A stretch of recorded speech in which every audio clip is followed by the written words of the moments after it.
Το έγκλημα δεν μπορεί να προηγείται της αστυνομίας.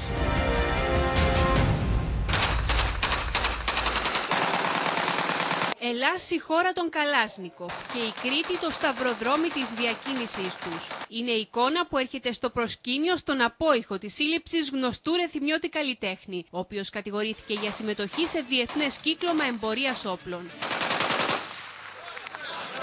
Το έγκλημα δεν πρέπει να προηγείται. Μαρτυρίες και εκτιμήσεις που κάνουν το γύρο της χώρας ανάγουν την Κρήτη σε απροκάλυπτο οπλοστάσιο, καθώς ακόμη και οι συνδικαλιστές της αστυνομίας παραδέχονται πως με 1.000 ευρώ και μια κουβέντα τα Καλάσνικοφ αλλάζονται στην Αθήνα μέσω Κρήτης. Μεγάλα φορτία ξεφορτώνονται στα νότια παράλια.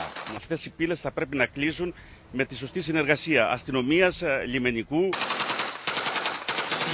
Οι συνδικαλιστές της Ελλάς χαρακτηρίζουν ουσιαστικά άνηση τη μάχη με το οργανωμένο έγκλημα και τους κακοποιούς που εμφανίζονται πλέον κατά κανόνα εξοπλισμένοι με Καλάσνικοφ, ακόμη και σε ληστείες περιπτέρων. Προσπαθούμε πάντα ο αστυνομικός να είναι μπροστά.